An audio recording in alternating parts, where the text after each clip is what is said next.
So now let's talk about some features of the narrowband FM and the wideband FM, right? For the narrowband FM, the frequency modulation has a small bandwidth when compared to the wideband FM, right? So in that case, we can say that the beta, which is the modulation index, is less than 1. It also has a component which consists of the carrier, the upper sideband and the lower sideband. Just that the amplitude of the lower sideband, it's being inverted as compared to the amplitude modulation. And I'll take time in any other time to kind of go into details about the narrowband FM and the wideband FM. But for now, I just want to let you know the features before I move to angle phase modulation. So as I said, it has a modulation index which is less than 1, and it has a component of carrier, the upper sideband and the lower sideband, and it is mostly used in mobile communication, such as maybe police wireless, ambulance, taxi cabs, and etc. So let's look at the wideband. As I said, this is the main thing, so take very good note of it, right? So these are also some features of the wideband FM. The modulation index, which is B for the FM, it's infinite.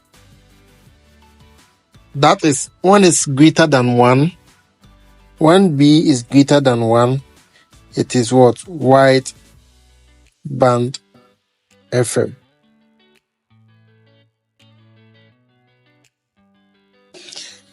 So the frequency component is also consists of the carrier, and it has an infinite sideband.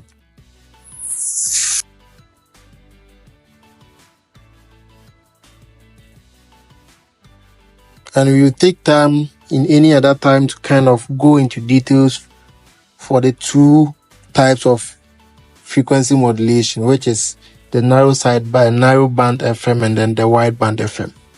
And we will show you how to generate them. Let's quickly move into the phase modulation. We have already done the frequency modulation, the amplitude modulation, and then we are looking at phase modulation.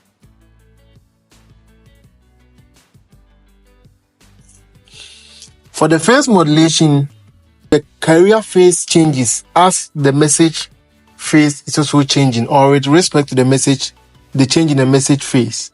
So as we did in the frequency modulation, the frequency of the carrier varies, whereas in phase modulation, we can say that the phase of the carrier varies in accordance with the instantaneous change of the modulating signal's amplitude. That's something that you should know. When the amplitude of the modulating signal changes, the phase of the carrier signal changes. So based on that, in phase modulation, the amplitude and the frequency of the carrier signal remains constant. It doesn't change. Let's take note of that. The carrier signal frequency and then the amplitude remains what? Constant. It doesn't change. But the phase what changes. That's something that you have to take note of.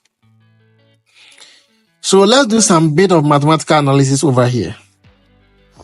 So let's assume that theta I of t, or let's theta I is equal to kpm of t.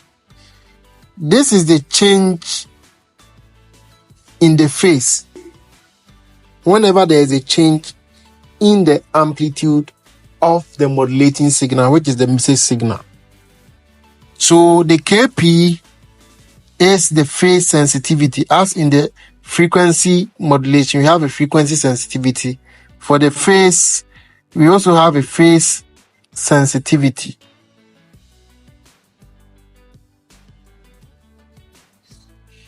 And then the m of t, as we know already, it's the message signal.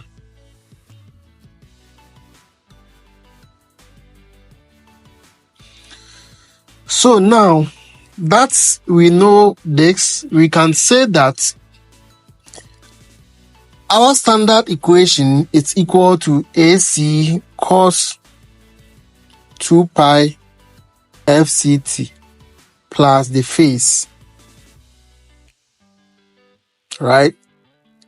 Now we can replace the phase, this one, by this, and we can see that our x of t is equal to AC cos 2 pi FCT plus Kp multiplied by m of t.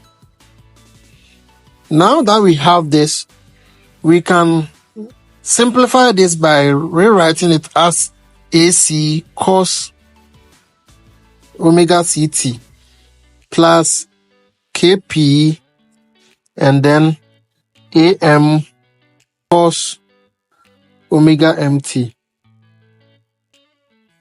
Now that we have this expression, we can establish the fact that our modulation index again in phase modulation is equal to Kp multiplied by Am. So this is something that you have to take note. This is really something that you have to take note. And therefore we can say that our S of t is equal to AC cos omega ct plus B cos omega m of t. That's all.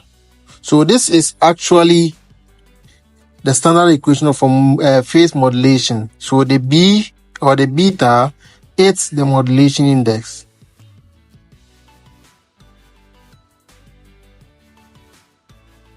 Modulation index.